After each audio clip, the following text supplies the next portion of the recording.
আমার নিজের বিশ্বাস যে মানে কবিতা ব্যাপারটা ওইরকম ভাবে কখনো ওই আরোপিত হয়ে যায় না। যতদিন পৃথিবীর ইতিহাস আছে, যতদিন সভ্যতার ইতিহাস আছে, ততদিনই কবিতা আছে, কোথাও না কোথাও কোনো না কোনো ফর্মে আছে। আমরা যখন ঘটনাচক্রে আমি বিদ্যাসাগর কলেজে পড়তাম, ইংলিশ অনার্স ছিল, ক্লাসে একজন প্রফেসর শিখিয়েছিলেন যে poetry has always existed but not always in a poetic form. ছন্দের মধ্যে হয়তো ছিল না, হয়তো অন্য কোনো ভাবে ছিল, হয়তো ওই গাছের পাতায় রোদের লুকোচুরির মধ্যে কোথাও একটা কবিতা ছিল। তা আমরা চিরকাল সেইভাবে শিখতে শিখতে কবিতাকে, প্রেমকে বা রাজনীতিকে ওইভাবেই খুঁজে খুঁজে খুঁজে খুঁজে খুঁড়ে খুঁড়ে এই অনুসন্ধানটার মধ্যে দিয়ে দিয়েছি। যখন জন্মেছি তো ঠিকই, যখন জন্মেছি তখন তো আর প্রেমিক হয়ে জন্মায়নি, কি তখন তো আর খুবই রাজনৈতিকভাবে সচেতন হয়ে জন্মায়নি বা খুবই কাব্যিক হয়ে জন্মায়নি। এবার যদি এইভাবে ভাবি যে গোটা জীবনটা আসলে অপ্রেম থেকে প্রেমে পৌঁছানো বা অকাব্য থেকে কাব্যে পৌঁছানো বা অরাজনীতি থেকে রাজনীতিতে পৌঁছানোর একটা জার্নি বা একটা যাত্রা, আর এই যাত্রাটা আমাদেরকে মানে এই যাত্রাটার মধ্যে দিয়ে আমরা যাই দুটো জিনিস দিয়ে, এক অভিজ্ঞতা আর এক অভিব্যক্তি। আর এই অভিজ্ঞতা আর অভিব্যক্তিটা মিশিয়ে যে অভিযানটার দিকে আমাদের নিয়ে যাওয়া হয় সেইটার নামই জীবন, বা একটু যদি ইংরেজিতে বলি তাহলে এক্সপিরিয়েন্স আর এক্সপ্রেশন। এই এক্সপিরিয়েন্স আর এক্সপ্রেশন, এবং এই এক্সপিরিয়েন্স আর এক্সপ্রেশনের বিক্রিয়াতেই একটা এক্সপিডিশনের মধ্যে আমরা যাই, যার নাম হচ্ছে জীবন। এবং এই জীবনের মধ্যেই যা কিছু এই যে অনুসন্ধান, তা কবিতা হতে পারে, তা প্রেম হতে পারে, তা রাজনীতি হতে পারে, তার সঙ্গে টুকরো টুকরো প্রতিটা মুহূর্তের, একটা গানের লাইন আছে না, মুহূর্তরা মুহূর্তের কাছে ঋণী, এই টুকরো টুকরো অনুভূতিগুলো, এই অনুসন্ধান আর এই অনুভূতিগুলো মিলিয়েই একটা অনুশীলন তৈরি করে দেয় আমাদের জীবনে। একটু ভেবে দেখবেন যে এই যে ছোটবেলার সহজ পাঠ, এটা আমাদের আত্মপরিচয় তৈরি করে। বীর পুরুষ, মনে করো যেন বিদেশ ঘুরে মাকে নিয়ে যাচ্ছি অনেক দূরে, রবি ঠাকুর আমাদের আত্মপরিচয় তৈরি করে দেয়, আমাদের আইডেন্টিটি তৈরি করে এই কবিতাগুলো ছোটবেলা থেকে পড়তে পড়তে, মানে বেড়ে ওঠার মধ্যে পড়তে থাকা। তো অদ্ভুত একটা কবিতা যে আমার মনে আছে, ওটা সহজ পাঠের মধ্যে এই কবিতাটা আমার মধ্যে একটা বিশাল আলোড়ন তৈরি করেছে। যে আমি কেবল যাব একটিবার 7 সমুদ্র 13 নদীর পার, ভোরের বেলা দেব নৌকা ছেড়ে, দেখতে দেখতে কোথায় যাব ভেসে, দুপুর বেলা তুমি পুকুর ঘাটে, আমরা তখন নতুন রাজার দেশে, পেরিয়ে যাব তীরপূর্ণির ঘাট, পেরিয়ে যাব তেপান্তরের মাঠ, ফিরে আসতে সন্ধে হয়ে যাবে, গল্প বলবো তোমার কোলে এসে, আমি কেবল যাব একটিবার 7 সমুদ্র 13 নদীর পার। ওই যে ছোটবেলায় এই কবিতাটা পড়তে পড়তে অজান্তেই একটা প্রেমে পড়ে গেলাম, যে ওই যে তেপান্তরের মাঠ, ওই যে তীরপূর্ণির ঘাট, ওই যে নতুন রাজার দেশ, ওই দেশে আমাদের পৌঁছতে হবে, ওই যে 7 সমুদ্র 13 নদীর পার, ওই জগৎটার একটা কল্পনার জগৎ, সেই জগৎটার প্রেমে আমরা আপসেই পড়ে যাই। মানে আর সেটা আমার ধারণা মিলেনিয়াল কেউ হতে পারে, সেটা জেনজি কেউ হতে পারে, এখন তো আবার জেন আলফা পেরিয়ে জেন বিটাও জন্মাতে শুরু করে দিয়েছে। তো এই এই এই প্রক্রিয়াটার মধ্যে দিয়ে আমরা সকলেই হয়তো যাব গোটা জীবন ধরে, এই যে সুদূরের পিয়াসী করে দেওয়া একদম ছোটবেলার মনটাকে। আবার তার এই এই এই যে সুদূরের পিয়াসী হতে হতে আমাদের মধ্যে একটা ছটফটানি কাজ করে, যে ওইখানটায় কবে পৌঁছবো, ওটা কেমন দেখতে। ছোটবেলায় কেউ আমরা আঁকা শিখতে ভর্তি হই, যখন আঁকি কিছু একটা, সেটা যতই হিজিবিজি হোক, তার মধ্যে ওই তেপান্তরের মাঠটা থাকে কোথাও একটা মনের মধ্যে, রং পেন্সিলের মধ্যে। ঠিক যখন এগুলো ভাবি বা ভেবে ভেবে বড় হচ্ছি, তখনই হুড়মুড় করে জীবনের মধ্যে চলে এলো সুকুমার রায়। ওই নতুন রাজার দেশটার একটা চেহারা আমাদের দিয়ে দিল, বলো আয় যেখানে খেপার গানে নাইকো মানে নাইকো সুর, আয় রে হেতায় উদাস হাওয়ায় মন ভেসে যায় কোন সুদূর, আয় খেপা মন ঘুচিয়ে বাঁধন, জাগিয়ে নাচন তাধীন দিন, আয় বেয়ারা সৃষ্টি ছাড়া নিয়ম হারা হিসাব।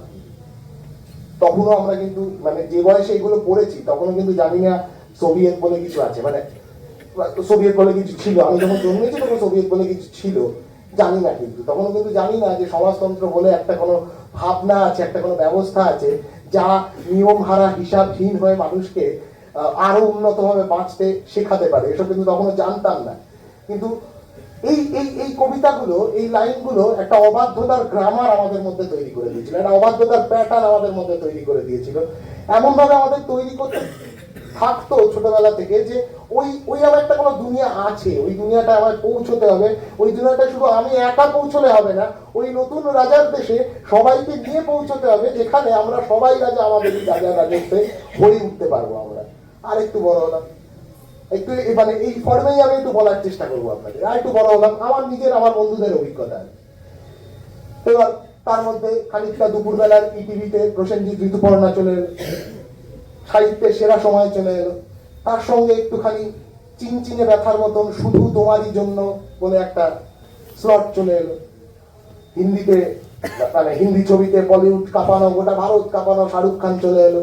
তখন প্রায় সকলেরই স্কুলের মধ্যে রাজ নাম হলে একটা ব্যাপার, রাহুল নাম হলে একটা ব্যাপার, নয়তো ওই তো বলছি রাহুল নাম হলে একটা ব্যাপার। এবার যারা রাজ নয় আর যারা রাহুল নয়, তারা এবার একটা কমপ্লেক্সে পড়ে গেল, কি করা যায়, কাউকে একটা খুঁজতে হবে।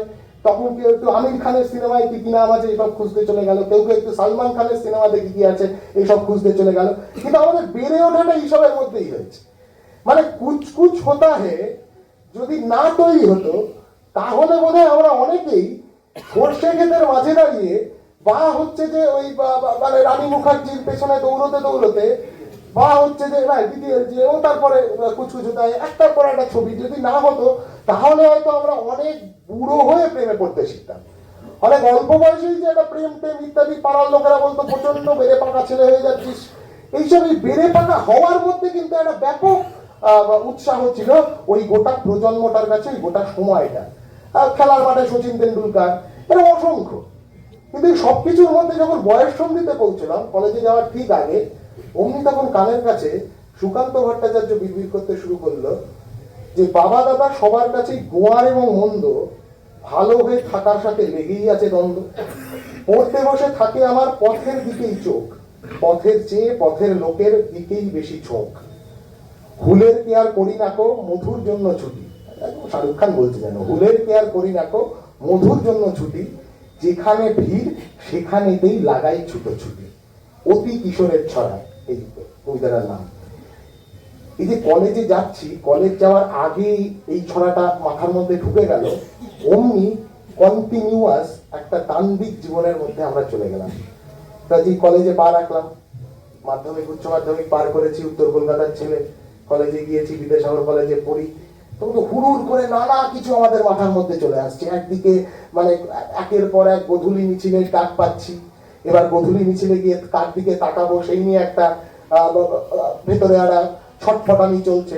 অমনি তখন চন্দ্রবিন্দুর গান মাথার মধ্যে ঘুরছে, যে সে হাসি ছুটে যেত গোধূলি মিছিলে, সবার অলক্ষ্যে যে তুমিও কি ছিলে হাওয়ায় হাওয়ায়। এই হাওয়ার মধ্যে ঘুরতে ঘুরতে কখনো আর্টিস্ট গ্যালারিতে ছুটছি, কখনো ওই কাঙালপনার লিরিক্স আমাদের মনের মধ্যে ফিরে ফিরে আসছে, কখনো আবার ওপার থেকে কেউ একটা চিৎকার করে ক্যাকটাসের আওয়াজ তুলে দিচ্ছে, ওই ক্যাকটাসের কাঁটা বিঁধে দিচ্ছে বুকের ভেতরে, যে অবিরাম আহত স্মৃতির ভিড় তবু আমি শুধু চেয়েছি তোমায়। কিন্তু কাকে চাইছি, কি চাইছি, কিভাবে চাইছি, কতটা চাইছি, তখন কিন্তু অতটা বুঝে উঠতে পারছি না, কিন্তু ছুটে বেড়াচ্ছি। এই যে ছটফটা নিয়ে অস্থিরতা, আমরা এখনো বলি এই গোটা জেনজি প্রজন্মটাই একটা অস্থির প্রজন্ম। কিন্তু এই অস্থিরতাকে বাদ দিলে কিন্তু এই দুনিয়াটা তো সুন্দর হবে না। মানে আমরা একটু নাক শীত করলাম জেনজিকে দেখে, আরে এদের বাবা বড় বেশি ছটফটানি, ওই ছটফটানিটা আছে বলেই এই গোটা দুনিয়া এই মুহূর্তে যে রিদেমটার মধ্যে চলছে সেই ছন্দটা আছে। মহিনের ঘোড়াগুলি তখন ডাক পাঠাচ্ছে যে তাকে যত তারাই দূরে দূরে তবু সে আসে মেঘলা চোখে ঘুরে ফিরে, থাকি আমি ভয়ে দূরে দূরে যদি সে গেয়ে ওঠে অন্য কোনো সুরে। যখন মহিনের ঘোড়াগুলির এই গান আমাদের তখন হচ্ছে যে এত মোবাইলের এত প্রযুক্তির ইয়ে ছিল না, তখন মানে মোটামুটি এফএমটা আমরা সবাই শুনতাম।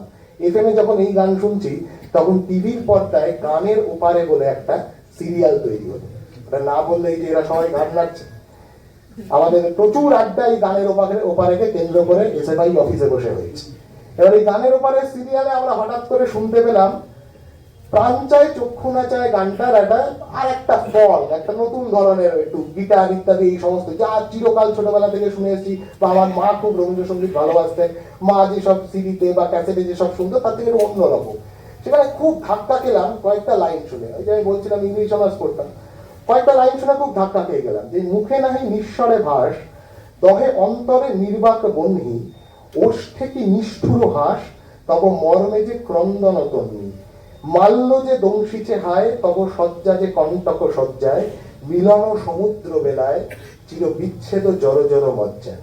পরের দিন কলেজ গেছি, অনার্সের ক্লাস আছে, প্রফেসর এসছে ক্লাস নিতে, শেক্সপিয়ার পড়াচ্ছে। হঠাৎ দেখি রবীন্দ্রনাথ যে লাইনগুলো লিখে গিয়েছিলেন সেই লাইনগুলোরই যেন ইংরেজি অনুবাদ করছি।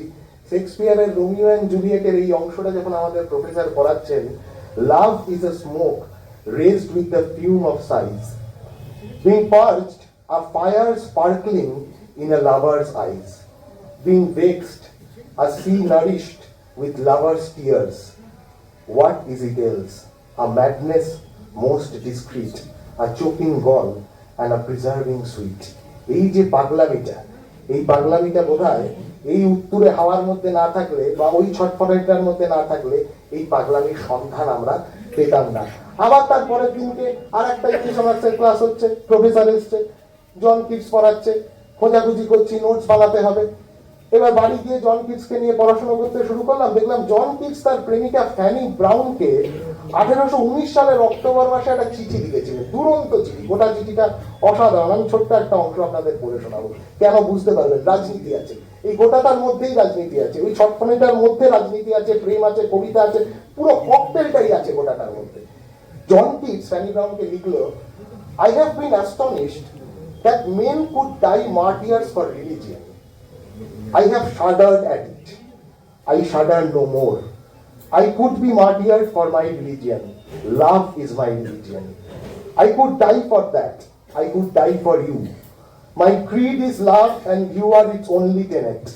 You have ravished me by a power I cannot resist, and yet I could resist till I saw you, and even since I have seen you, I have endeavored often to reasons against the reasons of my love. Bangla অনুবাদের প্রয়োজন পড়বে না, কারণ এই চিঠির এই অংশের সব থেকে সেরা অনুবাদ গোটা দুনিয়ার সাহিত্যের ইতিহাসে, সব থেকে সেরা বাংলা অনুবাদটা বোধহয় রবীন্দ্রনাথ ঠাকুর অচিরেই অজান্তে করে গেছেন। তোমার পথের কাঁটা করব চয়ন, যেথা তোমার ধুলায় শয়ন, সেথা আঁচল পাতব তোমার, তোমার রাগে অনুরাগী। আমি সূচি আসন টেনে টেনে বেড়াবো না বিধান মেনে, যে পঙ্কে ওই চরণ পরে তাহারই ছাপ বক্ষে মাগি, আমি সকল দাগে হব দাগি কলঙ্ক ভাবি। এই যে আমাদের বড় হওয়ার মধ্যে এই বারংবার এই ছটফটানির মধ্যে এই মাইল ফলকগুলো খুঁজে পেয়ে যাওয়া, এই খুঁজে পেয়েছিলাম বলেই আজকে প্রেম, এই অপ্রেম থেকে প্রেম, অরাজনীতি থেকে রাজনীতি, অকাব্যিক থেকে কাব্যিক একটা আলাপ আলোচনার মধ্যে কথা বলার দুটো মানে রসদ পেয়েছি মাত্র। আবার এই একই সময় একটা হেডফোনে বাজছে কন্ট্রাডিকশন ভাবেন, একটা হেডফোনে সুমন বলছে যে ভীষণ অসম্ভবে তোমাকে চাই, অমনি তার পরের বাঁকানের হেডফোনটায় বাজছে অঞ্জন দত্ত বলছে চাকরিটা আমি পেয়ে গেছি বেলা সত্যি। তাহলে কোনটা করবো, ভীষণ অসম্ভবে চাইবো না চাকরির জন্য ছুটবো? এই কন্ট্রাডিকশনের মধ্যে দিয়ে আমরা বেড়ে উঠেছি। আবার তার মধ্যে সলিল চৌধুরী হঠাৎ করে একটা ঝাঁকুনি দিয়ে বলছে কার ঘরে প্রদীপ জ্বলেনি, কার বাছার অন্ন মেলেনি, কার নেই আশ্রয় বর্ষায়, দিন কাটে ভাগ্যের বর্ষায়, তুমি হও তাদেরই একজন, কাঁধে আজ তার ভার তুলে নাও। এই সবটার মধ্যে দিয়ে যখন আমরা বড় হচ্ছি, আমাদের প্রতিটা মুহূর্তে আমাদেরকে প্রেম, রাজনীতি, কবিতা, প্রেমের মধ্যে দিয়ে রাজনীতি, প্রেমের মধ্যে দিয়ে কবিতা আমাদেরকে বেড়ে তুলেছিল। আমি আর দুটো জিনিস বলবো।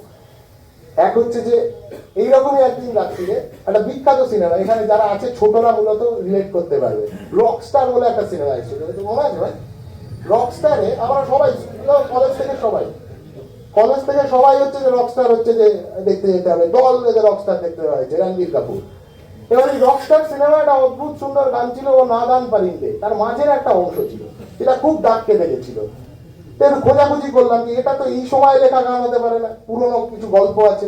খুঁজে দেখলাম 13th সেঞ্চুরিতে একজন সুফি পোয়েট সন্ত বাবা ফরিদ, সে লিখেছিল কাগারে কাগারে মরি ইতনি আরাজ তো সে চুন চুন খাইও মাস, এ রাজিয়ারে খাইও না তো নैना মোহে, মানে চোখ দুটো খেও না, খাইও না তো নैना মোহে, প্রিয়াকে মিলন কি আস। আবার ওই যে মেলালেন তিনি মেলালেন, এক্ষেত্রে রবীন্দ্রনাথ নয়, একটু ওপার বাংলায় চোখ দিলাম, দেখলাম রুদ্র আমাদেরকে শেখাচ্ছে, যখন খুলছে আকাশ আখির কোণে জমাট মেঘের কান্না, যখন অঘ্রাণে ওই উজাড় করে মার দিয়েছে শস্য, যখন শাখায় শাখায় সাজলো ফুল চৈত্র মাসের বৃক্ষ, তখনও আমি এমন একা প্রতীক্ষাতেই থাকবো। অদ্ভুত এই যে মিশে যাওয়া, মিলে যাওয়া, এক কবিতার বই থেকে আরেক কবিতার বইতে ছুটে যাওয়া, এক কবিতার পাতা থেকে আরেক কবিতার পাতাতে ছুটে যাওয়া, আর এই সবটার মধ্যে প্রেম খুঁজে পাওয়া, সবটার মধ্যে রাজনীতিকে হাতড়ে বেড়ানো। শুধু কবিতা, এই যে শুধু এই কয়েক লাইনের পর লাইন কবিতা কেন, সিনেমাও তো আছে। সত্যজিৎ রায় ঘরে বাইরে, সন্দীপের প্রথম আত্মপ্রকাশ, স্বদেশী আন্দোলনের একটা মিটিং হচ্ছে, সেখানে সন্দীপ, সৌমিত্র চট্টোপাধ্যায়, সে দাঁড়িয়ে ভাষণ দিচ্ছে। পুরোনো দিনের জমিদার বাড়ির ওই ব্যালকনিতে ওই খসখস ঝোলানো থাকতো, ওই খসখসের মধ্যে থেকে বিমলা, স্বাতিলেখা সেনগুপ্ত, সে ওই ভাষণটা শুনছে। ওই যে দুটো চোখ একদম ক্লোজ শটে নিয়েছিল সত্যজিৎ রায়, ওই যে দুটো চোখ, ওই চোখ দুটোর মধ্যে গোটা দুনিয়ার প্রচুর কবিতা, লাইনের পর লাইন কবিতা ওই দুটো চোখের মধ্যে লুকিয়েছিল। আর একটা উদাহরণ আছে অদ্ভুত সুন্দর, মানে এইসব আলোচনা ঋতুপর্ণ ঘোষকে একবার না টেনে নিয়ে আসলে তো আর আমাদের বেড়ে ওঠাটাকে জাস্টিফাই করা যায় না। ঋতুপর্ণ ঘোষ আর জয় গোস্বামীর কথা ফলদান্না বলছিল একটা আড্ডাতে, একটা জায়গায় সিনেমায় কিভাবে কবিতা উঠে এসছে এই নিয়ে আড্ডা হচ্ছে। কি অদ্ভুত দেখুন, অপুর সংসার, একটা অদ্ভুত সিন, অসাধারণ সিন। অপু সেখানে ঘরের দাওয়ায় বসে আছে, বাঁশি বাজাচ্ছে। হঠাৎ করে কি মনে হয়েছে অপর্ণাকে, শর্মিলা ঠাকুরকে জিজ্ঞেস করছে। অপর্ণা মানে শর্মিলা ঠাকুর ঘরের মধ্যে বসে আছেন খাটের ওপর, জিজ্ঞেস করছে যে আচ্ছা, এই যে তুমি একজন এরকম গরিব মানুষকে বিয়ে করলে, তা তোমার অনুশোচনা হয় না? তো তখন অপর্ণা বলছে, শর্মিলা ঠাকুর বলছেন যে অনুশোচনা কি সব কঠিন শব্দ, অত বুঝি না বাবা, সহজ করে বলো। তখন অপু বলছে যে আচ্ছা ঠিক আছে, অনুশোচনা ছাড়ো, তোমার আক্ষেপ হয় না? এই যে অনুশোচনা শব্দটা ওখানে তৈরি হলো এই গোটা সিনটার মধ্যে, গোটা সিনটা জুড়ে অনুশোচনা শব্দটা হাক পাক করতে থাকলো, কোথাও একটা মুক্তি পাবে বলে। তারপর অপু বললো যে আচ্ছা ঠিক আছে, আক্ষেপ হয় না? তখন না বলছে যে হ্যাঁ আক্ষেপ হয় বই। খুব রেগে গেল সৌমিত্র, রেগে গিয়ে দাওয়া থেকে উঠে বাঁশিটাকে খাটের ওপর ফেলে খাটের এক সাইডে গিয়ে বসে বললো যে ঠিক আছে, আমি তাহলে সব পড়ানো আরো টিউশনি বাড়িয়ে নেবো, একটা কাজের লোক রেখে দাও বাড়িতে, যে তোমার সব কাজ করে দেবে, আমি আরো 4টে টিউশনি বাড়িয়ে নিচ্ছি। তো তখন অপর্ণা, শর্মিলা ঠাকুর পেছন থেকে এসে সৌমিত্র চট্টোপাধ্যায়ের কাঁধে মুখটা রাখলো, ওই অপূর্ব সেই মুখ আর কি, সেই মুখটা রেখে বলছে যে তার চেয়ে বরং এক কাজ করো, তোমার যে কটা টিউশনি আছে সেই কটা টিউশনি তুমি ছেড়ে দাও। তখন তাহলে কি হবে, কি করবে? এই তো বলছে আক্ষেপ হইতে। তখন বলছে তখন আমার গরিব বর সন্ধ্যে নামার আগেই বাড়ি চলে আসবে, আর তাকে এত টিউশনি করতে হবে না, সে তাড়াতাড়ি ঘরে ফিরে আসবে আমার কাছে, আমার আর কোনো অনুশোচনা থাকবে না। এই যে অনুশোচনা শব্দটা ওই চিন্তার শুরুতে তৈরি হলো, যে অনুশোচনার মানে অপর্ণা বুঝলো না, অপর্ণার মুখ দিয়ে সেই অনুশোচনাটা প্রাণ পেয়ে গেল। এ কি কবিতা নয়? এর মধ্যে কি কবিতা নেই? এর মধ্যে কি প্রেম নেই? এইভাবেই আমাদের বেড়ে ওঠা। এই যে এতগুলো কথা বললাম, আরো আছে আসা যাওয়ার মাঝে, সবের মধ্যে আর মানে দীর্ঘ অনেক কথা হয়ে যাবে। আমি শেষ করবো যে কথাটা বলে, যে এ তো গেল অপ্রেম থেকে প্রেমে পৌঁছানো, এ তো গেল আমাদের অরাজনীতি থেকে রাজনীতিতে পৌঁছানো, এ তো গেল অকাব্য থেকে কাব্যে পৌঁছানো। এর পরের যে ধাপটা, এই কলেজ জীবনের মধ্যে একের পর এক মিছিলে, মিটিংয়ে, স্লোগানে, একের পর এক লড়াইতে, পুলিশের মারের মুখে, জলকামানের মুখে, বন্ধুদের, কমরেডদের হাতে হাত ধরে একসাথে লড়াই করার স্পর্ধায় যেটা শিখলাম, যে প্রেম থেকে অপ্রেম থেকে প্রেমে পৌঁছানোটাই জীবন নয়, বা অকাব্য থেকে কাব্যে পৌঁছানোটাই জীবন নয়, বা অরাজনীতি থেকে রাজনীতিতে পৌঁছানোটাই জীবন নয়। জীবন আসলে পরিপূর্ণ প্রেমে, পরিপূর্ণ কাব্যে, পরিপূর্ণ রাজনীতিতে পৌঁছানো। খুঁজলাম আবার কমনে হয় কে কি বলেছে এসব নিয়ে, খুঁজে খুঁজে দুটো জিনিস পেলাম। ওই দুটো জিনিস আপনাদেরকে শুনিয়ে আমি আমার কথা শেষ করে দেবো। নিকোলাই অস্ট্রোভস্কি, এই দুটোই কবিতা নয়, কিন্তু আমি আবারও বলছি, আমি মনে করি না শুধু ওই ছন্দে বা অন্যভাবে কবিতা আছে শুধু কয়েকটা লাইনের মধ্যে। কবিতা গদ্যেও থাকে, কবিতা সিনেমাতেও থাকে, কবিতা গানেও থাকে, কবিতা সুরেও থাকে। নিকোলাই অস্ট্রোভস্কি বিখ্যাত উপন্যাস how the steel was tempered, ইস্পাত। গোটা দুনিয়ার অসংখ্য ভাষায় তার অনুবাদ হয়েছে।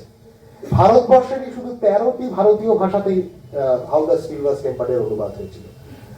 সেখানে অস্ট্রোভস্কি তার প্রধান চরিত্র পাভেল কোরচাগিনের সাথে আলাপ করাচ্ছে আমাদের এই কথাগুলো বলে, যেখানে পাভেল কোরচাগিন বলছে কি অদ্ভুত পরিপূর্ণ কবিতা, পরিপূর্ণ প্রেম এবং পরিপূর্ণ রাজনীতি ভাবুন। জীবন মানুষের সবচেয়ে প্রিয় সম্পদ। এই জীবন সে পায় মাত্র একটিবার, তাই এমন ভাবে বাঁচতে হবে যাতে বছরের পর বছর লক্ষ্যহীন জীবনযাপন করার যন্ত্রণা ভরা অনুশোচনায় ভুগতে না হয়, যাতে বিগত জীবনের গ্লানি ভরা হীনতার লজ্জার দগ্ধানি সইতে না হয়। এমন ভাবে বাঁচতে হবে যাতে মৃত্যুর মুহূর্তে মানুষ বলতে পারে, আমার সমগ্র জীবন, সমগ্র শক্তি আমি ব্যয় করেছি এই দুনিয়ার সবচেয়ে বড় আদর্শের জন্য, মানুষের মুক্তির জন্য সংগ্রামে। এর থেকে বড় পরিপূর্ণতা কবিতা, প্রেম, রাজনীতির আর হতে পারে না। এই একটা বললাম। আরেক জায়গার মানুষ চেকোস্লোভাকিয়া। তখন হিটলারের বাহিনী চেকোস্লোভাকিয়ার দখল নিয়ে নিচ্ছে। চেকোস্লোভাকিয়ার একজন লেখক, কমিউনিস্ট পার্টির নেতা, তার নাম জুলিয়াস ফুচিক। আমাদের প্রেম, রাজনীতি, কবিতা, বোধ তৈরি করার একদম স্কুল জীবনের, হাই স্কুল জীবন থেকে যার বিশাল অবদান আছে, সেই জুলিয়াস ফুচিক তখন হিটলারের বন্দিশালায় বন্দি, প্যানক্রাটস জেল, কুখ্যাত জেল। সেই জেলে জুলিয়াস ফুচিক বন্দি আছেন। 1943 সালের 25শে আগস্ট জুলিয়াস ফুচিককে প্রাণদণ্ডে দণ্ডিত করা হয় এবং 8ই সেপ্টেম্বর ফাঁসি দেওয়া হয়। জুলিয়াস ফুচিক তার জীবনের শেষ কয়েকটা দিন ওই অন্ধকার কুটুরিতে বসে, কোলিনস্কি বলে এক চেক রক্ষী, সে ওকে কাগজ আর কলম ইত্যাদি লুকিয়ে দিয়ে যেত, ও বসে বসে লিখত ওর ভাবনাগুলো। সেই ভাবনাগুলো পরবর্তীকালে ফুচিকের স্ত্রী আগাস্তিনা ফুচিক, যে ওই সময় একই রকম আরেকটি জেলে তাকে বন্দি করে রাখা ছিল, সে কাস্তিনাকেও চিঠি লিখত। সেটা অদ্ভুত সুন্দর। কিন্তু সেই সমস্ত লেখাগুলো পরে গাস্তিনা উদ্ধার করার পর সেটাকে বই হিসেবে প্রকাশ করা হয়, নোটস ফ্রম দ্য গ্যালোস বা ফাঁসির মঞ্চ থেকে। খুবই চর্চিত বই আমাদের মধ্যে। সেইখানে জুলিয়াস ফুচিক লিখছে ওই সময় দাঁড়িয়ে, কি অদ্ভুত পদধ্বনি এই কথাগুলোর আজকের সময়। প্রতিটা মুহূর্তে গোটা দুনিয়ার দিকে তাকিয়ে, আমার দেশের দিকে তাকিয়ে, আমার দেশ যাতে ভবিষ্যতে প্রেমে পড়তে পারে, প্রেম করতে পারে, আমার দেশ যাতে ভবিষ্যতে কবিতা লিখতে পারে, কবিতার জন্ম দিতে পারে, আমার দেশ যাতে ভবিষ্যতে একটা সুস্থ রাজনীতির পরিবেশ, আরো উন্নত রাজনীতির দিকে আমাদের প্রজন্মটাকে নিয়ে যেতে পারে, সেই দিকে সেই 1943 সালে বসে জুলিয়াস ফুচিক যেন দিক নির্দেশ করছেন। আর একটা অদ্ভুত আশার কথা বলছেন, যখন বলছে যে যুদ্ধ আর আশার মধ্যে এক দৌড় চলছে বটে, একরকম মৃত্যুর সাথে আর এক রকম মৃত্যুর প্রতিযোগিতা। কে আগে যাবে, ফ্যাসিজমের মৃত্যু না আমার? সারা ইউরোপের লাখো লাখো জনগণের মুখে, সারা পৃথিবীর মুখে এই একই জিজ্ঞাসা। কারো বা বেশি আশা, কারো বা কম। কিন্তু সত্যি কথা বলতে গেলে এ তো মরীচিকা। গণতন্ত্রের ক্ষয়িষ্ণুতা আজ পৃথিবীকে আচ্ছন্ন করে তুলেছে। হাজার হাজার মানুষ মরবে, আর কি চমৎকারী না তারা। তারপর যারা বেঁচে থাকবে তারা বলবে, ফ্যাসিজমের অধ্যায় আমরা পার করে এলাম। জুলিয়াস ফুচিক, তার এই লেখা, এই যে আওয়াজ, এই যে আশা, ফ্যাসিজমের অধ্যায় আমরা পার করে এলাম, এর চেয়ে পরিপূর্ণ কবিতা, এর চেয়ে পরিপূর্ণ প্রাণ, এর চেয়ে পরিপূর্ণ রাজনীতি, এর থেকে পরিপূর্ণ প্রেম আর কখনো কোথাও তৈরি হয়েছে বলে আমার মনে হয় না।